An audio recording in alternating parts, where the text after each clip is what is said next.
Hello everybody, welcome to our classroom. This is a new series of 11th Commerce Revision of Economics and we are beginning with Gujarat Board, Class 11th Commerce, Chapter 1, that is Economics and Introduction. So let's start with the revision first of all. If we are supposed to know what is the meaning of economics in Hindi or in Sanskrit word, it is known as Arthashastra. Now, what do we mean by Arthashastra?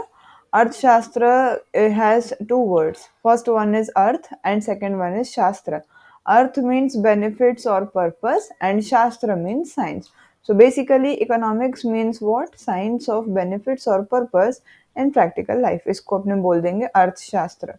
Economics जो है एक Greek word से आया है जो word था आपका ओइकोनॉमोस और ओइकोनॉमोस का मीनिंग होता है management of house holds. Economics के अंदर हमारे 4 पुरुषार्थास हैं यानी 4 हमारे काम हैं जो हमें करने चाहिए. सबसे पहला है धर्म यानी हमारी ड्यूटी. सेकंड है हमारा अर्थ यानी पर्पस, कोई ना कोई वजह होना चाहिए. Then comes kama, desire, our needs and etcetera. And lastly comes moksha, that is liberation. Economics की अगर हम हमारे इंडिया में बात करें तो सबसे प्रोफाउंड जो नेम है वो है कौटिल्य, जिनको हम चाणक्य के नाम से भी जानते हैं. और उन्होंने एक बुक लिखी थी जिसका नाम था अर्थशास्त्र, जो बहुत प्रख्यात है. इस बुक में भी हम लोगों ने उनके बारे में बहुत कुछ पढ़ा है. उनके हिसाब से economics is a science explaining the purpose and utility of wealth creation. वो ये कहते हैं कि इकोनॉमिक्स एक ऐसा विज्ञान है जो हमें एक्सप्लेन करता है कि हम क्यों अपनी वेल्थ को बना रहे हैं और कैसे हम उसको यूज करेंगे. मूविंग ऑन, इकोनॉमिक्स की अलग अलग डेफिनेशंस हैं. इस बुक में कुल मिला के 5 डेफिनेशंस दी हुई हैं. फर्स्ट ऑफ ऑल एक छोटी सी इन्फॉर्मेशन है, वो ये है कि ग्रीक फिलोसोफर जो थे अरिस्टोटल, उन्होंने एक बुक लिखी थी जिसका नाम था ओ इकोनॉमिका. इनमें इन्होंने कोई वो डेफिनेशन जो है क्लैरिफाई नहीं किया है फिलहाल इस बुक में, but this is just small piece of information कि अरिस्टोटल ने कौन सी बुक लिखी थी या वो कहाँ से थे. तो वो थे ग्रीक और यानी ग्रीस से थे और उन्होंने ओ इकोनॉमिका नाम की एक बुक लिखी थी.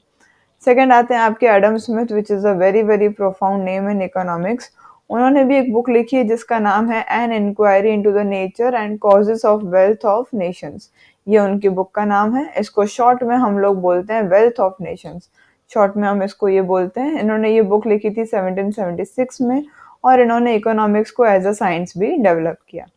इकोनॉमिक्स उनके हिसाब से economics is the study of nature and causes of wealth of Nations. यानी जो हमारे कंट्रीज हैं उनके पास जो वेल्थ है उनके नेचर को स्टडी करना और वो कैसे यूज होती है, क्यों यूज होती है, उन सब के कॉजेज को स्टडी करना, ये इकोनॉमिक्स है अकॉर्डिंग टू एडम स्मिथ.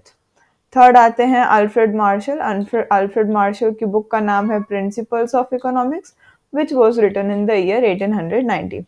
इनके हिसाब से economics is the study of mankind in ordinary business of life.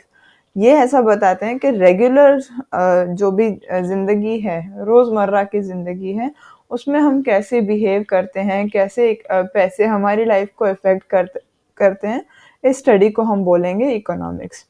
Next name जो आता है वो है लायनल रॉबिन्स. इनकी बुक का नाम है nature and significance of economics. ये बुक इन्होंने लिखी थी 1931 में. इनके हिसाब से economics is a science which studies human behaviour as a relationship between ends and scarce means which have alternate uses. इसको अगर हम बहुत इजीली समझे तो वो ये बताते हैं कि हमारे पास जो रिसोर्सेज हैं वो बहुत कम है. उनको यूज़ करने के लिए हमारे पास ऑल्टरनेटिव होते हैं. फॉर एग्जांपल मेरे पास अगर पैसे हैं तो मैं उन पैसों को या तो अपने शॉपिंग में खर्च कर सकती हूँ या तो अपने बिजनेस में लगा सकती हूँ. तो वो ये कहते हैं कि हमारे जो रिसोर्सेज हैं जिनका वर्ड इन्होंने यहाँ पर यूज़ किया है मीन्स, वो ये बोल रहे हैं कि मीन्स जो है हमारे वो बहुत कम है, स्कार्स हैं और उनके अल्टरनेटिव यूजेस हैं. अब कैसे हम एज ए ह्यूमन उनको यूज़ करते हैं, क्या उनका रिलेशनशिप है इन सब के बीच में, ये वो स्टडी करने को बोल रहे हैं economics. Moving on, last definition है आपका पॉल सैमुएल्सन के द्वारा दिया हुआ. इनकी बुक का नाम है foundations of economic analysis which was written in the year 1947, that is our independence year of India. इतनी बड़ी, बहुत कुछ ज़्यादा ही बड़ी उन्होंने डेफिनेशन हमको दे दी है इकोनॉमिक्स के बारे में कि कैसे हम, अब वो क्या उसमें कहना चाह रहे हैं वो देख लीजिए. मान लो हमारे पास जो रिसोर्सेज हैं उनको हम कैसे यूज़ करते हैं, कैसे हम उनको पैसों के साथ हम उसको यूज़ कर पाते हैं, कैसे हम प्रोडक्टिव जो हमारे रिसोर्सेज हैं, फॉर एग्जांपल है land, labour, capital and entrepreneur, कैसे हम उनको और ज़्यादा प्रोडक्टिव बना सकते हैं, कैसे-कैसे उनके अल्टरनेटिव यूजेस हैं और कैसे टाइम के साथ-साथ हम उनको डिस्ट्रीब्यूट करते हैं फॉर द कंजम्पशन। ये सारी चीज़ें वो स्टडी करने को हमें बोल रहे हैं। और फाइनली उन्होंने एक और बात कही है कि it analyses cost and benefits of improving patterns of resource allocation. हम लोग जैसे हमारे ह्यूमन लाइफ है तो हम कंटिन्यूअसली सेम टू सेम तो बिहेव नहीं करेंगे, हम अपनी गलतियों से सीखेंगे, पैटर्न्स को इम्प्रूव करेंगे, तो हमारी कॉस्ट कहीं ना कहीं कम होती चली जाएगी, बेनिफिट्स बढ़ते जाएंगे। तो ये किससे होगा? जब हम रिसोर्स को सही जगह पर एलोकेट करेंगे। ये वो भी इसको एनालाइज करने को बोल रहे हैं। Moving on, there are certain one liners of this chapter जो एमसीक्यूज या छोटे छोटे क्वेश्चन में, वन मार्कर क्वेश्चन में आ सकते हैं।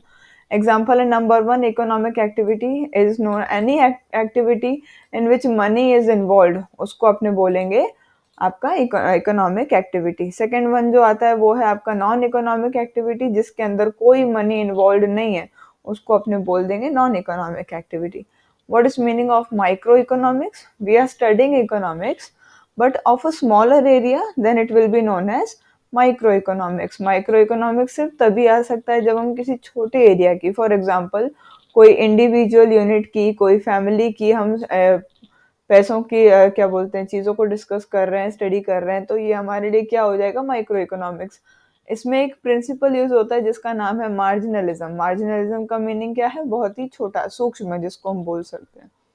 Next comes macro economics. Macro economics मतलब हम स्टडी कर रहे हैं लार्जर एरिया में। और एक चीज हमको यहाँ पर याद रखनी है कि micro economics plus macro economics, they both will affect each other. Micro economics से मैक्रो को फर्क पड़ेगा और मैक्रो से माइक्रो को फर्क पड़ेगा। कैसे? अगर एक एग्जांपल से समझें, मान लो कोई फैमिली है, फॉर एग्जांपल है अंबानीज, वो इतना बड़ा बिजनेस चला रहे हैं कि भले उनकी स्टडी हम करें तो माइक्रो इकोनॉमिक्स होगी, लेकिन उनके बिजनेस से हमारे पूरे कंट्री को इफेक्ट होता है, तो वो मैक्रो को इफेक्ट कर रहा है। अब मान लो कि हमारा या आपका परिवार है, तो हम जो मिडिल क्लास लोग हैं या थोड़े नीचे के स्तर पे आते हैं, तो हम लोगों को सरकार की कुछ चीज़ों से इफेक्ट पड़ेगा। तो सरकार की जो चीज़ें वो मैक्रो पे जाती हैं, हम जो आते हैं वो माइक्रो पे आते हैं। Next comes dependent variable and independent variable. आप जब भी ग्राफ ड्रॉ करते होंगे तो ग्राफ में दो लाइन्स हम ड्रॉ करते हैं। सबसे पहली लाइन होती है हमारी हॉरिजॉन्टल और दूसरी होती है वर्टिकल। हॉरिजॉन्टल मतलब that is sleeping line, vertical line होती है जो स्टैंडिंग लाइन होती है। तो हम जो डिपेंडेंट वेरिएबल दिखाएंगे, जो वर्टिकल लाइन है उसको हम बोलते हैं वाई एक्सिस, उस पर हम दिखाएंगे डिपेंडेंट वेरिएबल को, और जो एक्स एक्सिस है, जो हॉरिजॉन्टल लाइन है, उस पर हम दिखा देंगे इंडिपेंडेंट वेरिएबल को। वेरी सिंपली, ये एमसीक्यूज में बहुत पूछा जाता है। फिर आता है नेक्स्ट पॉइंट कि हमारे लिए क्या क्या सोर्सेज ऑफ इंफॉर्मेशन है। तो फर्स्ट वन है इकोनॉमिक सर्वे ऑफ इंडिया, जिसको शॉर्ट में हम कह सकते हैं ESI. Economic survey of India से हमें बहुत सी इंफॉर्मेशन मिलती है। और नेक्स्ट वाला है सेंट्रल स्टैटिस्टिकल ऑर्गेनाइजेशन, जिसको हम कहते हैं सीएसओ। ये हमारे लिए इंफॉर्मेशन के सोर्सेज हैं। Next come scale. स्केल का मतलब क्या है? अगेन आप ग्राफ में पहुंच जाइए, तो हम अगर मान लो हमें ग्राफ में लाखों की नंबर्स दिखाने हैं, तो हम 10, 20 ऐसे करके लैक्स तक तो नहीं जा सकते ना। तो हम लोग एक्चुअल डेटा को रिप्रेजेंट करने के लिए जो मेजर्स हमने हमारे ग्राफ में लिए हैं, उसको हम क्या बोल देते हैं? स्केल। Fine, moving on.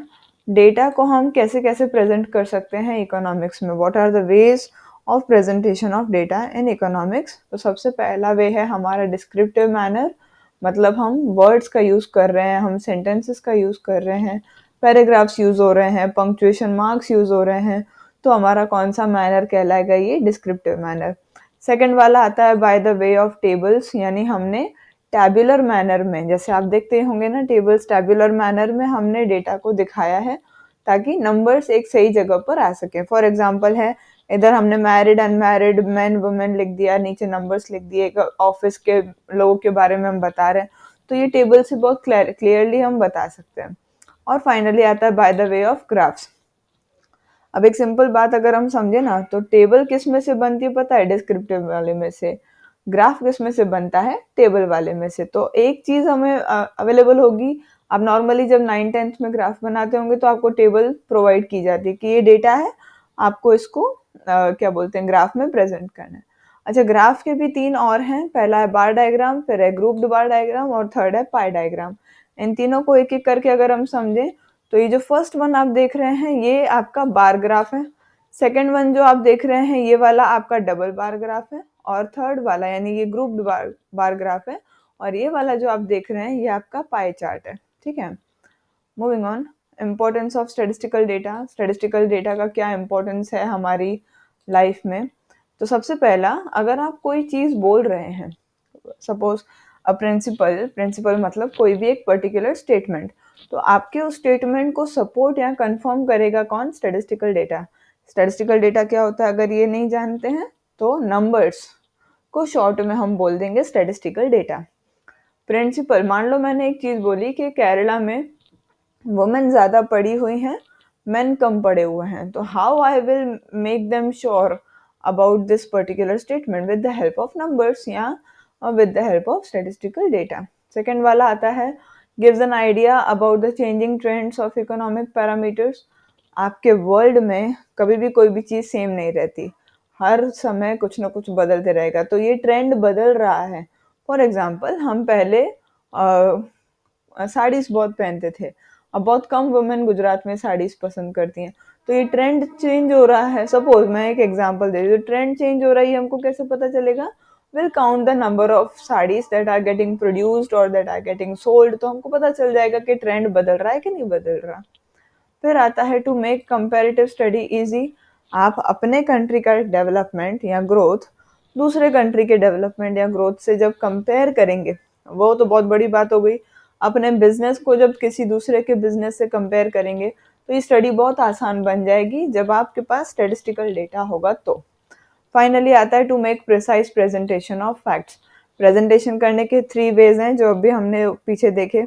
वो प्रेजेंटेशन करने के लिए हमको क्या चाहिए? स्टेटिस्टिकल डेटा यानी नंबर्स चाहिए। Fine, next comes importance of economics. Economics हमारी ज़िंदगी में क्यों ज़रूरी है, क्या उसका मायने है हमारी ज़िंदगी में? तो सबसे पहला है अंडरस्टैंडिंग एवरीडे बिहेवियर। हमारे रोज़मर्रा की ज़िंदगी में कोई इंसान कैसे एक्ट करता है वो जानने के लिए हमें इकोनॉमिक्स को जानना ज़रूरी है, पढ़ना ज़रूरी है। उसमें भी 2 चीज़ें आती हैं, अंडरस्टैंडिंग इंटरनेशनल इवेंट्स और दूसरा आता है अंडरस्टैंडिंग हिस्टोरिकल इवेंट्स। दोनों को एक एक करके समझो। आपको अगर पता हो कि गोल्ड हमारे इंडिया में इम्पोर्ट होता है, इंडिया में नहीं बनता गोल्ड, यहाँ बहुत कम बनता है, तो इम्पोर्ट जब होता है तो हमें दूसरे कंट्रीज़ को प्राइस पे करना पड़ता है, राइट? तो ये प्राइस हम कम ज़्यादा होते रहता है ना, हर रोज़ गोल्ड का प्राइस फ्लक्चुएट होता है। अब सपोज कर लो कि अमेरिका से सबसे ज़्यादा गोल्ड आता है और अमेरिका में ही वॉर चल रहा है, तो गोल्ड के प्राइजेस हाई हो जाएंगे। क्यों? क्योंकि वहाँ पर वॉर चल रहा है, सिचुएशन अच्छी नहीं है, वहाँ से माल सामान को निकालना बड़ा मुश्किल है। तो ये इंटरनेशनल इवेंट्स को समझने के लिए आपको इकोनॉमिक्स की जानकारी होना ज़रूरी है। नेक्स्ट पॉइंट आता है आपका हिस्टोरिकल इवेंट्स। पास्ट में क्या क्या हुआ और क्यों हुआ या उसका इफेक्ट क्या हुआ हमारी ज़िंदगी में, वो सब भी आप इकोनॉमिक्स में समझ सकते हैं। देन कम्स इकोनॉमिक इम्पोर्टेंस कि हमारे जो बिजनेस हैं उसमें इकोनॉमिक्स की क्या ज़रूरत है। तो सबसे पहला, अगर आप मान लो कोई बिजनेसमैन है या आप सैलरी वाले पर्सन है, जॉब है आपका, तो भी आपको डिसीजन लेने में बड़ी आसानी हो जाएगी इकोनॉमिक्स के कारण। सेकंड आता है अंडरस्टैंडिंग गवर्नमेंट पॉलिसीज। गवर्नमेंट की बहुत सी पॉलिसीज निकलती हैं, एग्जाम्पल है मान लो जीएसटी जो 2017 में आया था, उसको समझने के लिए भी इकोनॉमिक्स का होना ज़रूरी है। जैसे अगर वो बता रहे हैं रीज़न कि जीएसटी हमने क्यों लाया, तो जीएसटी उन्होंने लाया क्योंकि बहुत सारी टैक्सेस थी, सिस्टम बहुत ज़्यादा करप्ट हो गया था, लोग टैक्सेस पे नहीं करते थे, तो अब सबको हटा करके उन्होंने एक ही जीएसटी ला दिया। तो ये हमें तब समझ आएगी या तब अकल में घुसेगा जब हमें इकोनॉमिक्स के बारे में पता होगा। और फाइनली प्रोफेशनल डिसीजन मेकिंग, यानी कि अगर आप किसी प्रोफेशन में हैं, सीए सीएस हैं, टीचर हैं, लॉयर हैं, तो प्रोफेशनली आप डिसीजंस बड़े अच्छे से ले पाएंगे if you have the knowledge of economics. I think that is the end of this particular lecture. We have revised enough points from chapter number 1. If you can follow us for more, these are our YouTube links, plus this is our Instagram link, and this is my Gmail ID. Whatever problem you have in any kind of subject, in any kind of standard, I'll be very much available and happy to help you. Thank you so much. Have a good day.